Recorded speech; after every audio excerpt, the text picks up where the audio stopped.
Shalom, brothers and sisters. I welcome you on this set apart day in the name of our Master Yahusha Ha MaShiach. Today I wanted to just come and share some of the goodness that my Abba Yah has been given to me as it pertains to drawing closer to Him. I have shared a couple of times on a few teachings how He has been showing me the way that I need to take in order to draw closer to Him. And so I was led today to share this.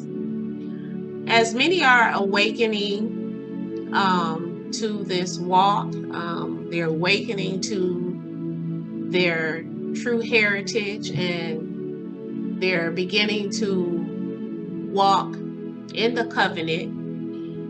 There are some who may be a little confused, may need a little guidance as it pertains to how to walk this walk.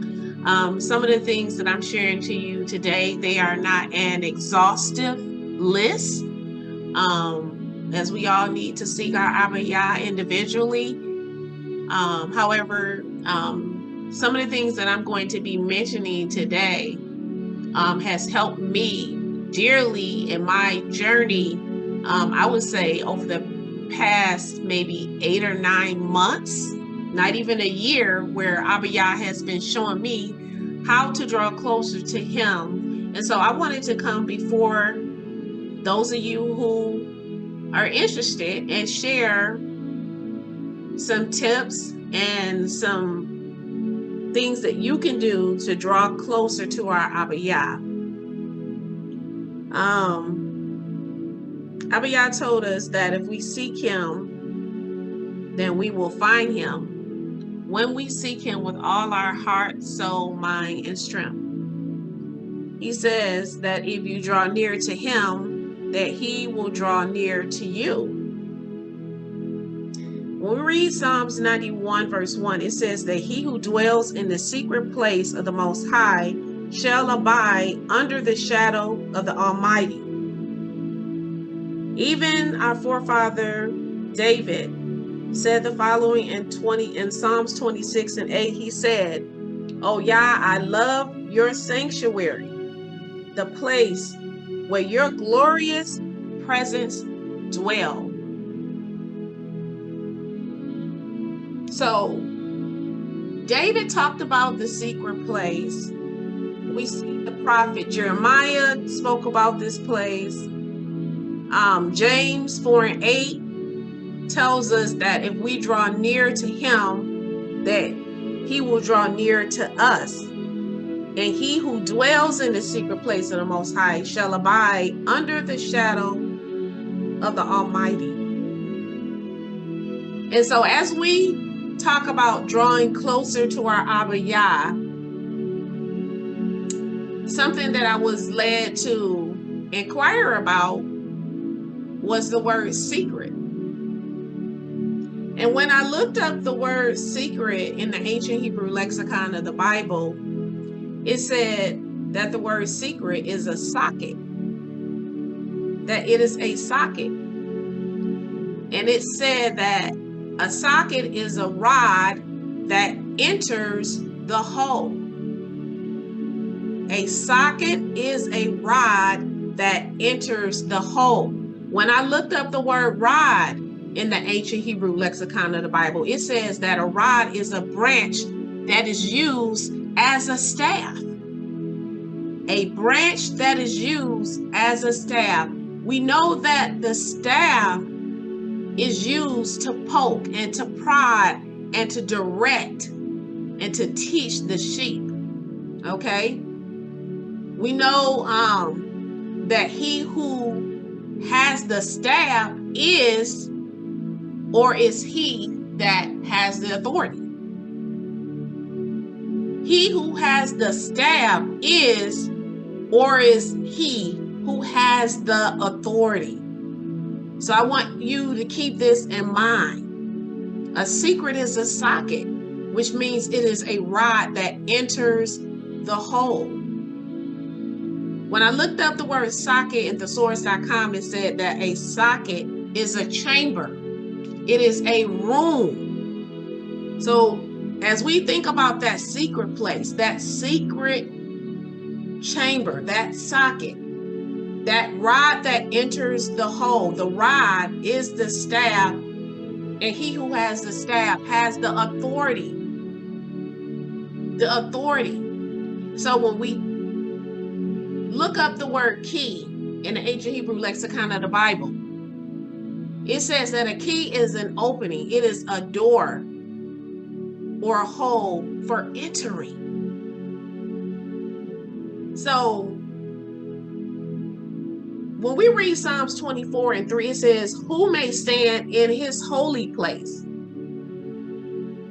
Who may stand in his holy place? And he said, he who has clean hands and a pure heart, he who does not lift up his soul to idols or swears deceitfully.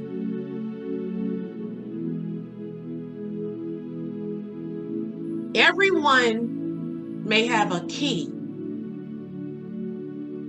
but there is only one key to the secret place of Yah. You may have many keys, but there is only one key to the secret place of Yah. Remember, according to the ancient Hebrew lexicon of the Bible, a key is an opening. It is a door, a hole for entering. We know that our master, Yahusha, is the door. He is the hole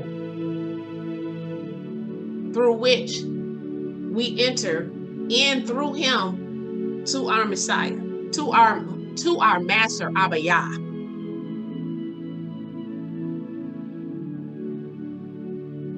So as we think about how to draw closer to Yah, how to have that key, the two things I want you to think about is offerings and sacrifices.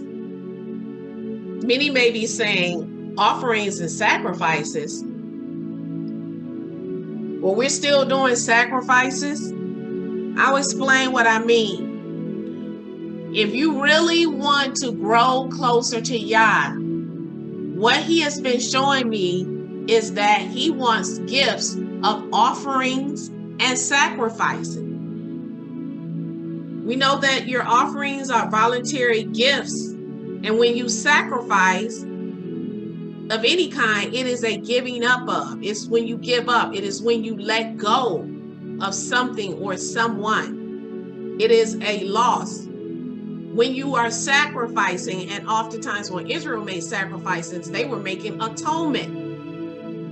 Okay? And so when you think about an offering and a sacrifice, I want you to think of prayer and fasting. Because today we're talking about how we can draw closer to our Abba Yah, how we can dwell in that secret place, how we will get that key that will open the door, that will allow us to enter into his presence, because we know that only he who has clean hands and a pure heart is able to approach him, is able to draw near to our Abba Yah. So let's talk about prayer. We're talking about offerings. Right now, we're on offering. I said the main two things that you need to do in order to enter into that secret place, in order to draw near and closer to him. I said offerings and sacrifice. Prayer is your offering. Fasting is your sacrifice. I'm going to say this again. Prayer is your offering, and fasting is your sacrifice. Matthew 6 verses 5-6 says, but when you pray, enter into your room and shut the door behind you, and pray to your Abba, your Father, who is in secret, and your Father who sees you in secret will repay you in the open. Master Yahusha tells us how we are to pray. He says that when you pray, enter into your room. Some of your scriptures may say enter into your closets, but it says enter into your room and shut the door behind you, and then pray to your Father who is in secret. Yah is secret. Yah is hidden. When you think about prayer, when you think about your room, think about a covenant. Think about a marriage covenant. For those of you who are married, I want you to think about intimacy. When you go into your room and shut your door, this is an offering. You are putting yourself in a space where you want to draw closer to your spouse. You want to draw closer to that one that you are in covenant with. It's about communication. How can you have intimacy with someone that you don't talk to, that you don't spend that quiet time with? I want to just talk about a couple of things for a moment. As it pertains to offerings, your prayers that you offer to our Abba Yah, we're told to pray without ceasing. Okay, we're told to pray without ceasing. In the tabernacle,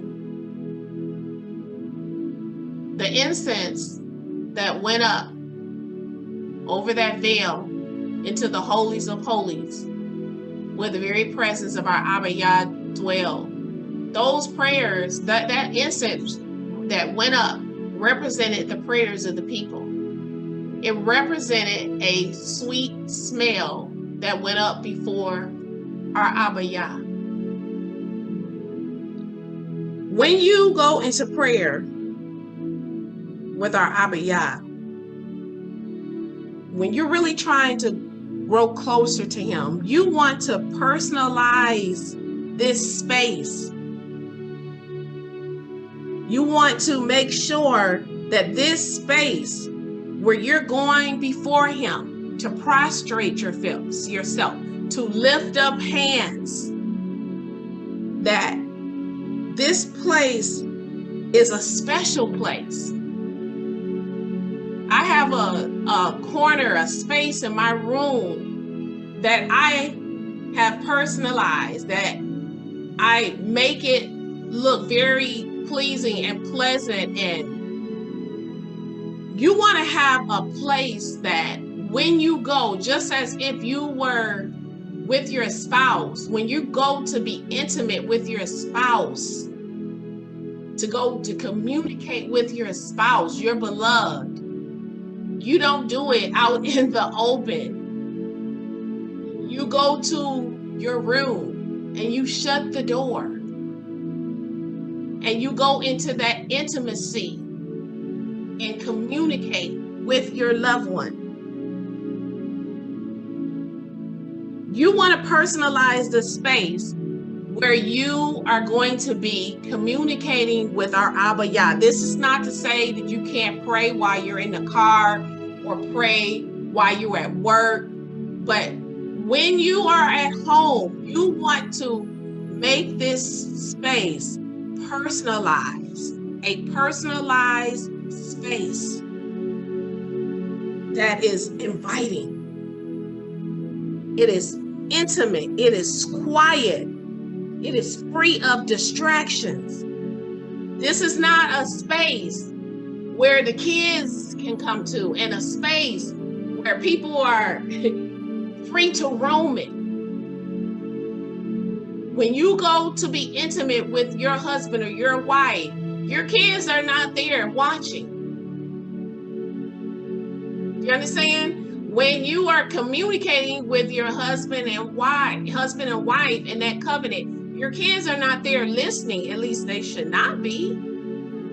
You don't have your buddies and your gal pals, and it's not open to everyone. This is an intimate session.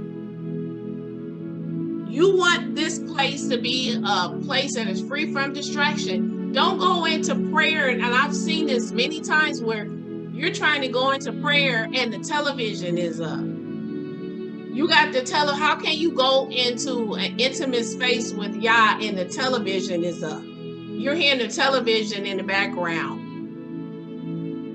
The kids are loud. You want this to be a space, even if you have to get up at a certain time in the middle of the night for 30 minutes where you can have this quiet time, then do that. Set a time. For some people, you may have to set a time depending on your household.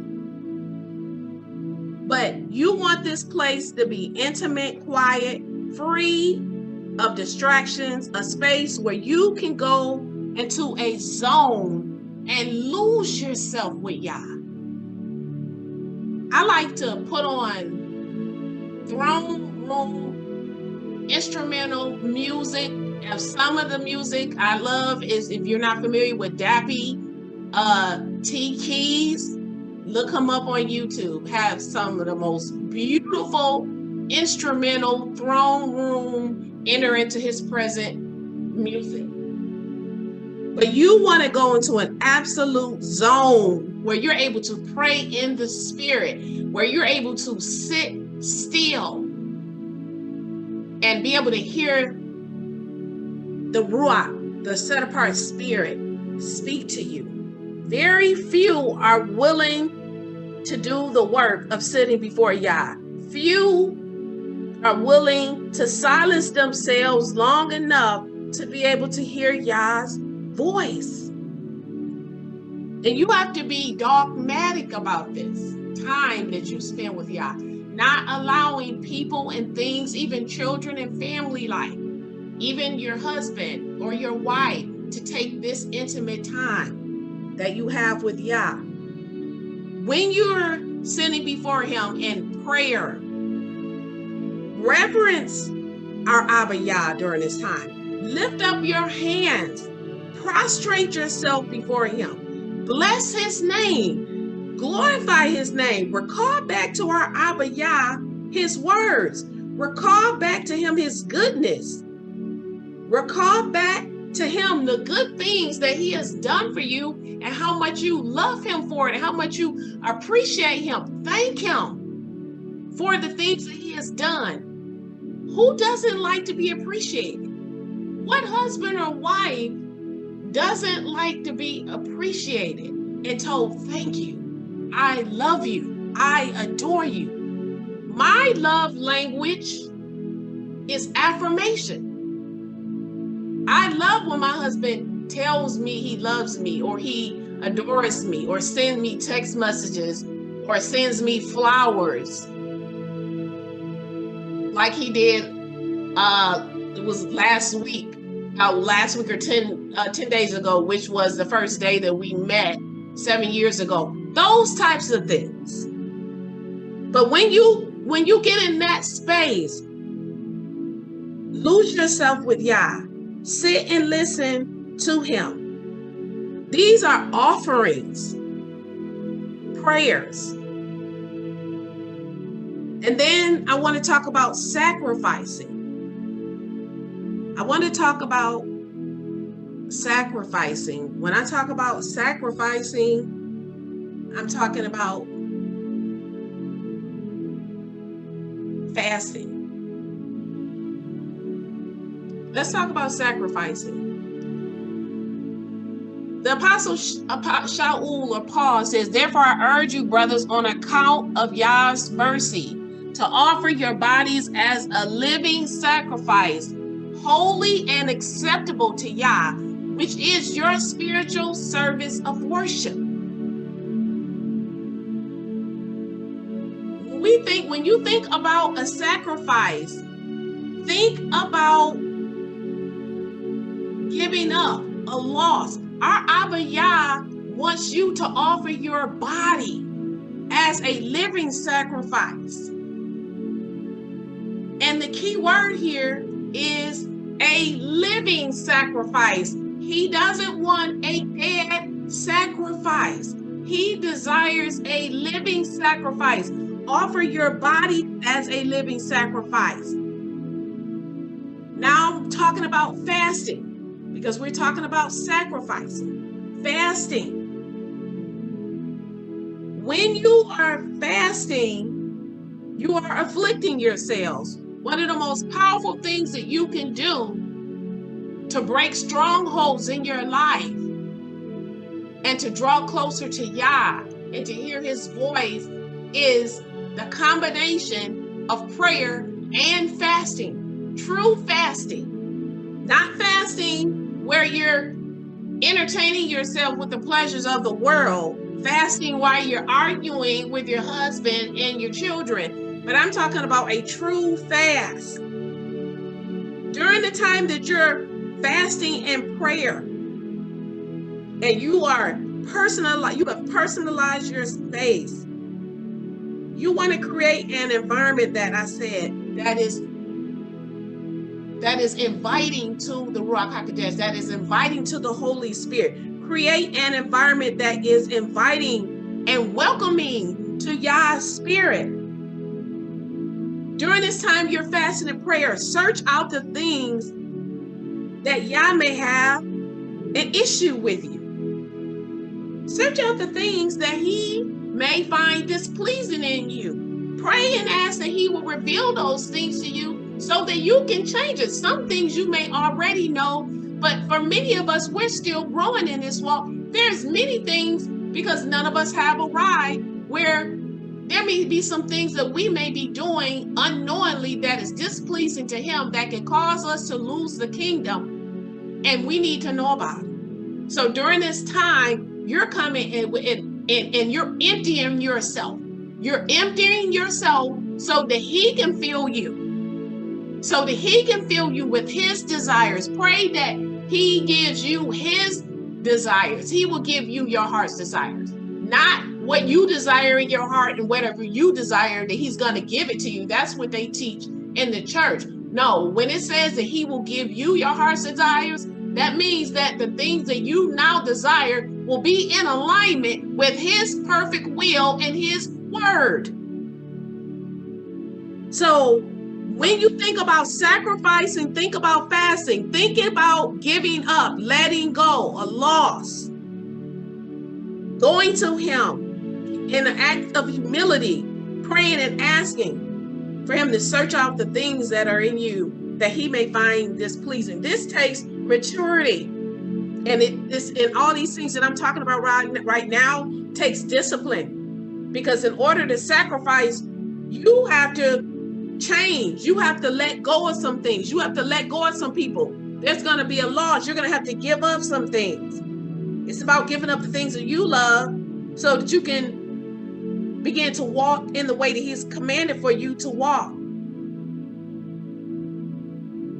Sacrifice. That means you're going to be guarding your eyes and your ears. You are going to now be cognizant of the things that you are watching. This is how demons and unclean spirits attach themselves to you and enter in. Because if his spirit is not enter into you, then what else can enter in but an unclean spirit? Guard your eyes. Guard your ears. Why? Pay attention to the things that you're watching. Does it glorify Yah? Is it uplifting? Is it inspiring? Is it edifying? Or is it things? Does it glorify the things that he hates?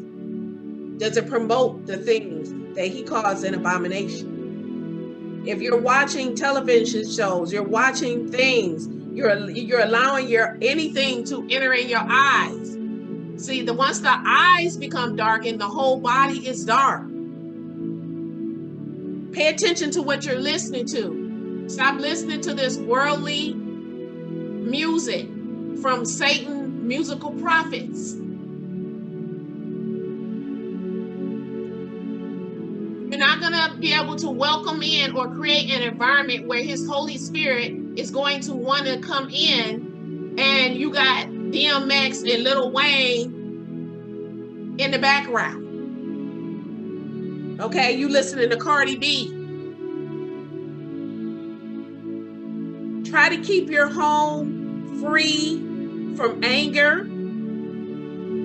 Okay, keep it free from anger as much as possible. Try to keep a home that is peaceful, and do not allow anyone to come into your home.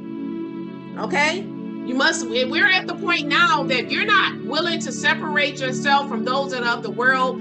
If you still have friends that are fornicating, friends that are ungodly, friends that are still smoking, friends that are still getting drunk, friends that smoking marijuana, drug sorcery, friends that still in the club, friends that do not want to repent, and you're still saying these are your friends and you refuse to let them go, you've already made your choice.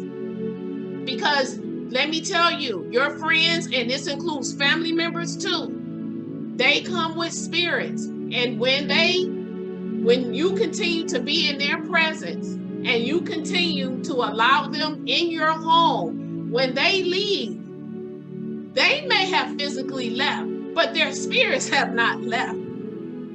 Their spirits are still in your home, and they're there for one reason, and that is to wreak havoc on you, your children, and anyone else that is in that household, to cause chaos.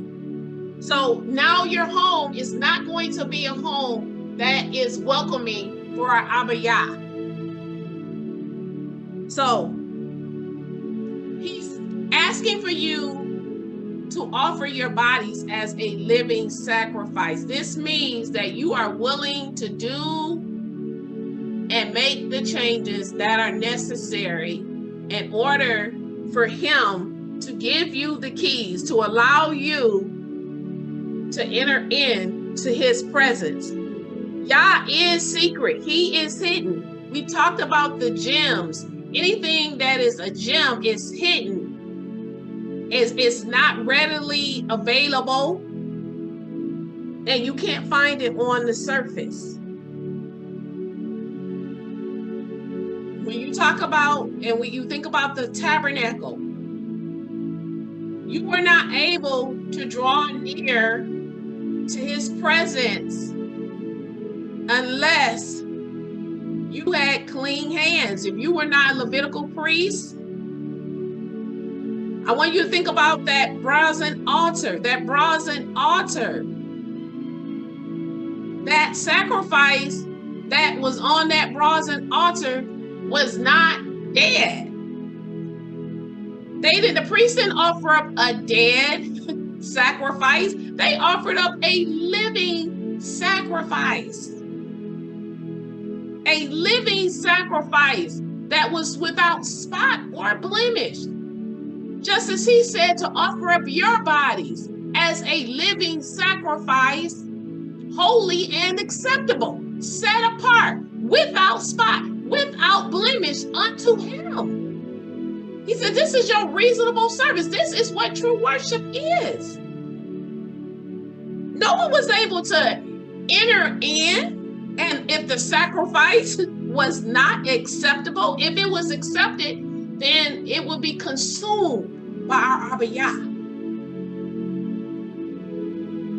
No one, again, was able to enter into his presence. No one was able to enter into his presence unless you were the Levitical priest. You know that our Abba Yah is now the high priest. He is the door. He is the veil. No man comes to the Father but through him. He is the door. He is the key. He is the hole for entering. Something else, when I looked up secret, and I will try to keep this PG as possible, but it also mentioned, when it talked about a rod that enters the hole, it mentioned the vagina. You think about the woman, when she's a virgin, okay? Everyone does not have the right. She has that thin membrane, which they call the hymen, Okay, that them membrane that covers the entrance of the door to the vagina, that hole, that entrance is covered by a veil. Okay, it's covered. That veil is the door. And the only rod that is able to enter in, remember I told you that secret means socket, and it says that it is the rod that enters the hole. And it also says that the rod is the branch that is used as the staff. The staff, as I told you earlier, that I want you to keep in mind for later, the staff, whoever holds the staff is he who has the authority.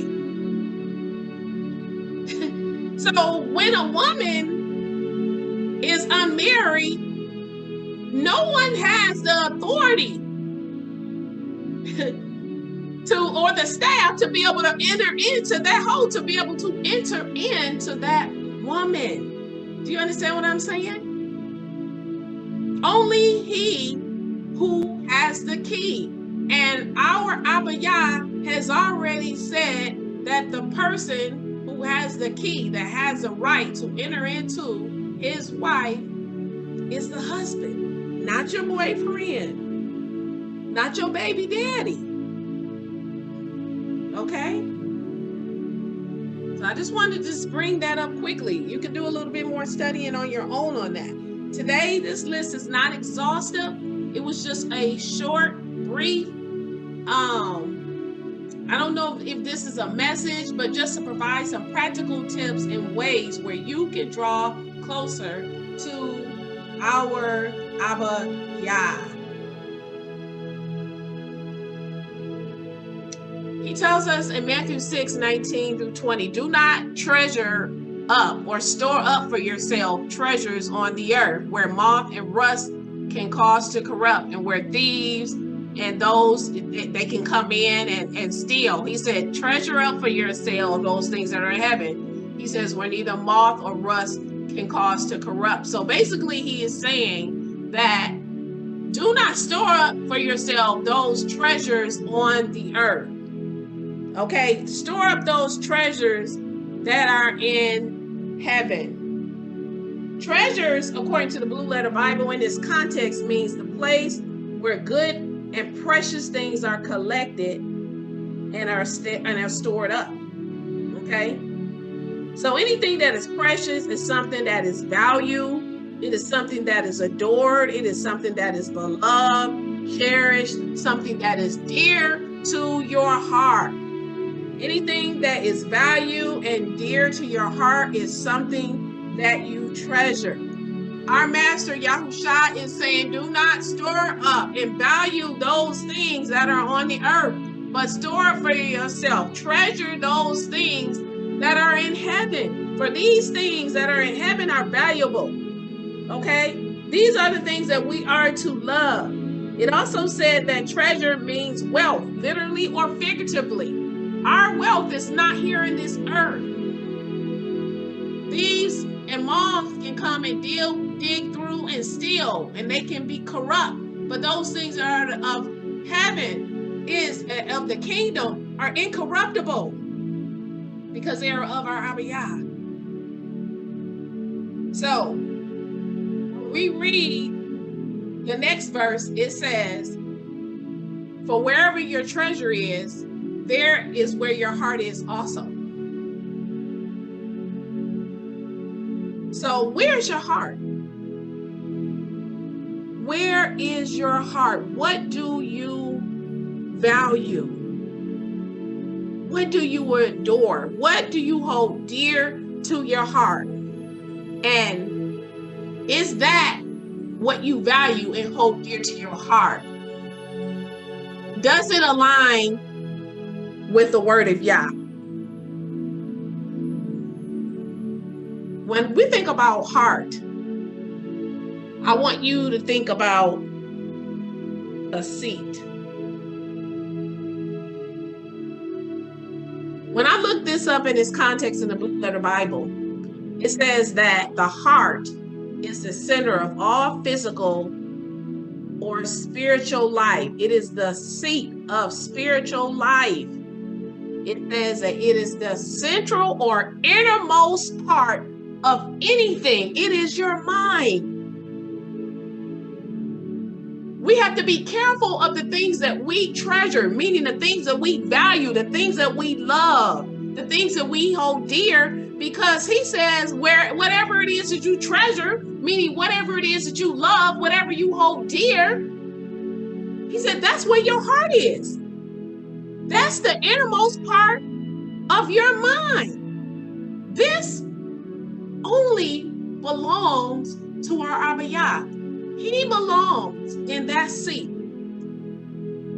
He belongs in the innermost part of our hearts, the innermost part of our mind, where we consider him so precious. We value him. We adore him. We cherish him. He is dear to our hearts. So much so that we're willing to offer up offerings and sacrifices, praying and fasting, afflicting, making sure that we make the changes in our life to create an environment that is welcoming for his Holy Spirit, not a place where you're sitting in the seat of the scornful, watching Wendy Williams gossip all day about other people, sitting in the seat of the scornful, watching Basketball Wives and Housewives of Atlanta, Lucifer, watching things that do not glorify him, that do not bring him honor, watching pornography on television, because if it's a television show and they're making love and having intercourse on television and you're watching it, no matter how many times you tell you in your mind, I'm just watching the show, and they're just playing husband and wife. If they're being intimate, you're watching pornography. We are been commanded, those of us who are serving Yah to a higher standard. Yah has been telling me this past year, and I'm preaching to the choir, you got to come up and come up in every area. So this was my brief message on how to draw closer to Yah. Again, I said this list was not exhaustive, but these are some of the things that I have been doing, some things he's been sharing with me, and it has helped me. When I come into my space with him, I have a special thing that I do with him, as if I was getting ready for a date with my husband. When you think about coming together, and I'm going to leave you with this, when you think about coming together for your time with Yah, because I'm making it a habit to try to do this more often. I do it every day, but I'm trying to make it, and I'm trying to get into the habit to doing this 2 to 3 times a day, where I'm just, you want to make your home, your space so uncomfortable for people who are not of Yah, where they want to get away from you. Be happy. Don't cry. Rejoice when they go, because he said they left us so that it might be revealed that they were not of us. Many people you've been friends with for years, you need to separate yourself from. Many people, well, I've been knowing them since childhood. We had our first, we wore bibs together when we were 5. Yah doesn't care about that. He told Abraham, because his father was an idol worshiper, he told him to come out from your family. Come out from them. He says, I'm going to make another nation of you. Come out. Yah's telling many of you, it's time to come out. It's time to separate. And it is time to begin to fellowship with those that are of the body. We have to begin to edify and to build up and encourage one another. And you cannot continue keeping yourself attached to this world and attached to people who do not want to let this world go. This world is perishing. It's on its way to hell. This place is just like the days of Noah and the days of Lot, and my spirit grieves every day for the things that I'm seeing and witnessing, and how many people I see that are falling away from the faith, that are just like those congregations, those 7 congregations, well, the 5 of the 7 of those congregations that think they are alive but are dead. that are lukewarm, that are listening to false teachers, that are tolerating wickedness and refuse to separate themselves. This is my tips for those of you who are interested and wanting to know how to draw closer to Yah. Leave your comments. If this message bless you in any type of way, leave your comments below. And I pray Abba Yah blesses and keeps you all. Shalom, family.